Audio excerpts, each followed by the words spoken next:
जय जवाहर, जय छत्तीसगढ़। नमस्ते सभी को, नमस्ते। मेरा नाम सौरभ रत्नाकर है। मैं ग्राम लछनपुर प्रत्याशी सरपंच पद के उम्मीदवार हूँ। मुझे जो छाप मिली, नारियल का छाप मिला है, सभी ग्रामवासियों से निवेदन है, हाथ जोड़ निवेदन है कि आप मुझे आशीर्वाद दें, मुझे विजयी घोषित करें और भारी से भारी मतों का विजयी बनाए। जो प्रधानमंत्री आवास योजना का लाभ है, तो किसी व्यक्ति को नहीं मिल पाया, किसी घर को नहीं मिल पाया, जो उसका नाम आता है उसको काट दिया जाता है, जिसे ग्राम पंचायत में पैसे घोटालाबाजी कर उस सम राहत दिलाएंगे। प्रत्याशी आते हैं, दावे कर जाते हैं। इस प्रकार से दावों पर ही गांव की विकास सिमट कर रह जाती है। आपने ऐसे क्या देखा, गांव में क्या कमियां नजर आ गई जो आप चुनावी मैदान पर उतरे? जी, बोलते हैं पंचायत जो सरपंच होता है, पंच सचिव होता है, सरकार उसके लिए हर एक चीज के लिए पैसा भेज रहे हैं, जो समस्या समाधान करने। सबसे पहले योजना और लाभ तो अलग चीज है, सबसे पहले सुरक्षा चाहिए मुझे लोग का। मैं कई माता बहनों को देखो किसी घर में चोरी हो रहा है, गुंडागर्दी हो रहा है। आज लछनपुर गाँव में करीब 40% जो युवा है, 40% जो नशा से ग्रस्त है और नशा एक प्रकार नहीं, करीब 40 प्रकार की नशा करता है। इससे दुखद मुझे भी होती है। इस दुखद को लेकर मैं आगे खड़ा उतरा हूँ। कहीं कि हर प्रत्याशी कुछ दावा लेकर आती है, लेकिन कोई घोषणा पत्र आज तक लेकर नहीं है। अभी तक 4 उम्मीदवार हम लोग प्रत्याशी रूप में हैं पंचायत लछनपुर में।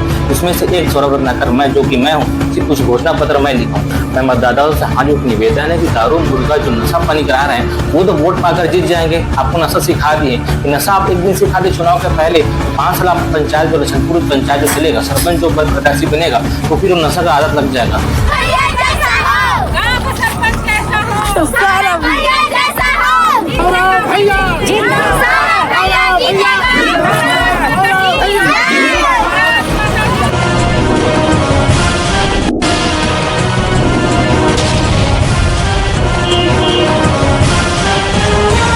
छत्तीसगढ़ में त्रिस्तरीय पंचायत चुनाव को लेकर चुनावी बिगुल बज चुका है। चुनाव की तारीखें भी तय हो चुकी हैं। त्रिस्तरीय पंचायत चुनाव में सभी प्रत्याशी हैं मैदान में। इसी कड़ी में अगर हम बात करें, जो छत्तीसगढ़ के कोसा कांसा कंचन की नगरी के नाम से जाने वाले जांजगीर चांपा इस ग्राम पंचायत लछनपुर में अभी आए हैं। लछनपुर में विकास के किन मुद्दों को लेकर यहाँ पर प्रत्याशी जनता के बीच जा रहे हैं, आखिरकार गाँव में विकास के मुद्दों को लेकर इनकी क्या राय है, और 5 साल में अगर यहाँ की जो जनता इस पर भरोसा जताती है, तो आगामी आने वाले 5 साल में ये लोग क्या विकास का दौर ग्राम पंचायत लछनपुर की जनता को दिखाएंगे। सीधे तौर पर इनसे बात करना है। सर्वप्रथम प्रत्याशी हमारे बीच मौजूद हैं सौरभ भाई जी, उनका सर्वप्रथम परिचय लेना चाहेंगे जी।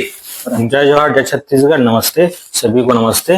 मेरा नाम सौरभ रत्नाकर है। मैं ग्राम लछनपुर प्रत्याशी सरपंच पद के उम्मीदवार हूँ। मुझे जो छाप मिली, नारियल का छाप मिला है, सभी ग्रामवासियों से निवेदन है, हाथ जोड़ निवेदन है कि आप मुझे आशीर्वाद दें, मुझे विजयी घोषित करें और भारी से भारी मतों का विजयी बनाए। जी सौरभ भाई, बताएंगे यदि लछनपुर की जनता पर भरोसा जताती है, तो आने वाले जो 5 साल में उनको क्या विकास का दौर मिलेगा? जी, इसके लिए मैं जो विकास के दौर आप जैसे बताए हैं, विकास के दौर के लिए मैं उम्मीदवार प्रत्याशी रूप में खड़ा हुआ हूँ। जो महिला लोग बुजुर्ग लोग गांव की जो समस्या है, उस समस्या को लेकर मैं घोषणा पत्र बनाया हूँ। उस घोषणा पत्र में उसका डिटेल दिया गया है। जैसे कि पहले नंबर पे है जो पानी की व्यवस्था है, लाइट की व्यवस्था है, वो कम खर्चा में और जल्दी बनने वाली जो चीज है उसको हम पहले प्रोत्साहन करेंगे। दूसरा, जो प्रधानमंत्री आवास योजना का लाभ है, जो किसी व्यक्ति को नहीं मिल पाया, किसी घर को नहीं मिल पाया, जो उसका नाम आता है उसको काट दिया जाता है, जिसे ग्राम पंचायत पूरा पैसे घोटालाबाजी कर उस सम राहत दिलाएंगे। तीसरा, जो हमारी बेटी का विवाह हो रहा है, उसमें हम 1 कुंटल चावल और 11,000 रुपए पैसे देने का प्रस्ताव रखते हैं। उसके बाद किसी के घर मृत्यु हो जाने के पश्चात दुखद घड़ी में हम उसके साथ 24 घंटे अवर रहेंगे और हमेशा रहेंगे। इसके पश्चात 24 घंटे के अंदर 3 कुंटल लकड़ी, 1 कुंटल चावल और 11,000 रुपया देने का प्रस्ताव रखते हैं। जी सौरभ भाई, बताएंगे प्रत्याशी आते हैं, दावे कर जाते हैं। इस प्रकार से दावों पर ही गांव की विकास सिमट कर रह जाती है। आपने ऐसे क्या देखा, गांव में क्या कमियां नजर आ गई जो आप चुनावी मैदान पर उतरे? बताएंगे जनता को। आपका बोलना सही है कि हर प्रत्याशी कुछ दावा लेकर आती है, लेकिन कोई घोषणा पत्र आज तक लेकर नहीं है। अभी तक 4 उम्मीदवार हम लोग प्रत्याशी रूप में हैं पंचायत लछनपुर में। इसमें से एक सौरभ रत्नाकर, मैं जो कि मैं हूँ, सिर्फ उस घोषणा पत्र मैं लिखा हूँ। और लिखने के मतलब यह है कि सभी जो समस्या, जो गाँव मोहल्ले समस्या को देखकर समस्या को लिखा गया है। छाप आने के पहले पूरा गांव को, समाज को समूह में मीटिंग किया गया है, क्या क्या समस्या है, उस समस्या को लेकर मैं इस घोषणा पत्र में दाखिल किया गया हूँ। जो समस्या समाधान हम करेंगे। जी बिल्कुल, लगातार आपके द्वारा जनसंपर्क भी किया जा रहा है। लोगों का किस प्रकार से आपको समर्थन मिल रहा है?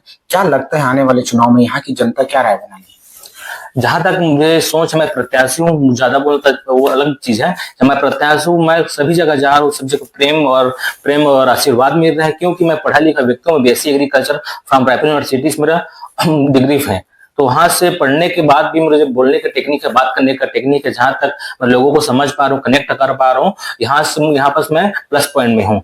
और मैं आशा करता हूँ कि लखनपुर वासी माता बहनों दीदी से, छोटे भाइयों से, मेरे दोस्त यार से भी आशा करता हूँ कि भारी से भारी बहुमत देकर मुझे विजयी बनाए और मुझे सेवा करने का एक बार मुझे मौका मिला जाए।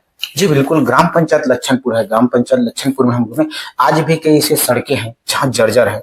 कई गलियों में आज तक पक्की सीसी रोड निर्माण नहीं हुआ, नालियों में गंदगी का आलम पसरा हुआ है। इसको लेकर आपकी क्या विचार है? जी, ये बोलते हैं पंचायत जो सरपंच होता है, पंच होता है, सचिव होता है, सरकार उसके लिए हर एक चीज के लिए पैसा भेज रहा है, जो समस्या समाधान करने की हर चीज के लिए सरकार जिम्मेदार है। जब सरकार को पंचायत बताएगा नहीं कि समस्या पंचायत में, जो पंचायत होता है, जो सरपंच बनता है 5 साल के लिए बनता है, 2 दिन के लिए नहीं बनता। तो 5 साल में कोई भी सरकारी काम तो हो जाता है, किसी भी चीज की समस्या का समाधान हो जाता है। तो मेरा बोलना ये है कि जो उम्मीदवार जो आते हैं, खड़े उतरते हैं, तो 5 साल समय जो बहुत दिन होता है, उसमें से आप काम नहीं कर पाए तो आप रहने कोई मतलब नहीं है फिर। जी, बात करें घर चलाने से लेकर देश चलाने तक, आज महिला सब में आगे है। ऐसे में महिलाओं को कई योजना का लाभ नहीं मिल पा रहा। अगर यहाँ की जो महिला है जनता पर भरोसा जताती है, आने वाले चुनाव में विजय जीत का ताज पहनाती है, तो महिलाओं के लिए और महिला समूह के लिए क्या आपकी योजना रहेगी? सबसे पहले योजना और लाभ तो अलग चीज है, सबसे पहले सुरक्षा चाहिए मुझे उन लोग का। मैं कई माता बहनों को देख रहा हूँ कि किसी घर में चोरी हो रहा है, कोई गुंडागर्दी हो रहा है, कि कोई लालची व्यक्ति लोग हैं, कि जो हम लोग का गांव का कुछ जमीन है, गौचारा जमीन है, उसको 2-4 लोग मिलकर जमीन को बेचने का काम कर, हड़पने का काम कर। इससे कोई माता लोग लखनपुर में निवास है, उन लोग को भारी तकलीफ पहुंच रहा है। सबसे पहले हम लोग उसका समाधान करेंगे कि चोरी जो हो रहा है उसको बंद कराया जाए, किसी का परेशानी नहीं होना चाहिए। नशा मुक्ति हम लोग को लखनपुर बनाना है। जी, अभी आपने बात की नशा मुक्ति से। जी, गांव में युवा पीढ़ी काफी नशा से त्रस्त है। कई जगह देखने को भी मिलता है कच्ची महुआ शराब बिकती है, जिसके कारण कई घरों में क्लेश आ जाता है। इसको लेकर आपकी क्या राय है? आपका बोलना सही है। आज लखनपुर गांव में करीब 40% जो युवा है, 40% जो नशा से त्रस्त है, और नशा एक प्रकार नहीं, करीब 40 प्रकार का नशा कर रहे हैं। इससे दुखद मुझे भी होती है। इस दुखद को लेकर मैं आगे खड़ा उतरा हूँ, और इसी समस्या को लेकर मुझे सरपंच और गांव महोदय के लिए मुझे आशीर्वाद दिए हैं। जी बिल्कुल, ये चुनावी मैदान है। चुनावी मैदान में प्रत्याशी आते हैं, तरह तरह के दावे कर जाते हैं। देखा यह भी जाता है कि मुर्गा, शराब, मांस, मदिरा, तरह तरह के वोटर्स को लुभावन दे रहे हैं। ऐसे में मतदाताओं से आप क्या अपील करना चाहेंगे? मैं मतदाताओं से हाँ जो निवेदन है कि दारू मुर्गा जो नशा पानी करा रहे हैं, वो नशा पानी कराने के बजाय से वो आपको मिठाई खिलाएं कि खीर पूरी खिलाएं। नशा पानी करा रहे हैं, आपके बच्चे को तरह तरह के नशा मुक्त दिला रहे हैं कि नशा करो और मुझे वोट दिलाओ और लड़ाई झगड़ा में फंसो। वो तो वोट पाकर जीत जाएंगे, आपको नशा सिखा दिए कि नशा आप एक दिन सिखा दे चुनाव के पहले, तो 5 साल आप पंचायत जो लखनपुर पंचायत जो चलेगा, सरपंच जो प्रत्याशी बनेगा, तो फिर वो नशा का आदत लग जाएगा, फिर वो तो हमेशा नशा करेगा। तो मैं प्रत्याशी लोग से ये भी बोलना चाहता हूँ, हाथ निवेदन करना चाहता हूँ, जो प्रत्याशी महोदय है वो अपना हाथ जोड़कर अपना आशीर्वाद लेकर चुनाव लड़े, न किसी को दारू गांजा पिलाने, न किसी मांस मटन खिलाने का लालसा मत दिलाए। शिक्षा स्वास्थ्य को लेकर बात करें तो शिक्षा स्वास्थ्य को लेकर भी ग्राम पंचायत लच्छनपुर काफी थोड़ा पिछड़ा हुआ दिख रहा है, जिसको लेकर आपकी क्या रणनीति रहेगी जब आप आएंगे? जी, आप शिक्षा स्वास्थ्य को लेकर बोले हैं। जब लखनपुर वासियों का माइंड डिस्टर्ब है, नशा के साइड जा रहे हैं, तो शिक्षा स्वास्थ्य में बहुत कमजोरी जा रहा है। जो यहाँ के बुजुर्ग लोग हैं, जो अगला प्रत्याशी है, जो और कुछ व्यक्ति लोग हैं, वो नशा को बढ़ावा दे रहे हैं। तो जब तक वो नशा को कम करेंगे नहीं, अपने माइंड को सेटल करेंगे नहीं, तब तक शिक्षा स्वास्थ्य सुधार नहीं होगा। इसीलिए 4 प्रत्याशी के अलावा मैं पहला प्रत्याशी हूँ, लखनपुर प्रत्याशी, कि मैं घोषणा पत्र बनाया हूँ। इसी घोषणा को लेकर मैं हमेशा खड़ा उतरा रहा हूँ। सभी माता और सभी दादा दादी, जितना बुजुर्ग है, जितना छोटे जो प्यार चाहता हूँ, अपने भाईचारा चाहता हूँ, सभी को एक बार अपना आशीर्वाद समझकर, भाई समझकर, बेटा समझकर बहुमत वोट से जिताएं। आपका 5 साल नहीं, आप जीवन भर के लिए अपना स्वागत के लिए मैं रेडी रहूंगा। जी, ये जो हमारे बीच थे सौरभ भाई, जो ग्राम पंचायत लच्छनपुर के सरपंच प्रत्याशी, लगातार इनके द्वारा जनसंपर्क किया जा रहा है। जनसंपर्क के माध्यम से लोगों को इनको अपार समर्थन मिले। एक नई सोच, नई युवा पीढ़ी के दौर पर यह राजनीति पर कदम रखे, जहां पर केवल गांव के विकास को देखकर आज यह जमीनी स्तर चुनावी मैदान पर उतरे। इनको लोगों का अपार समर्थन मिल रहा है। बहरहाल के अब देखना होगा आगामी चुनाव में लच्छनपुर की जनता किसके सर विजय जीत का ताज पहनाएगी, वह तो देखने वाली बात है। खबरों के लिए बने रहिए खबरें तक न्यूज चैनल से। कैमरामैन अजय दास के साथ पप्पू यादव की खास रिपोर्ट।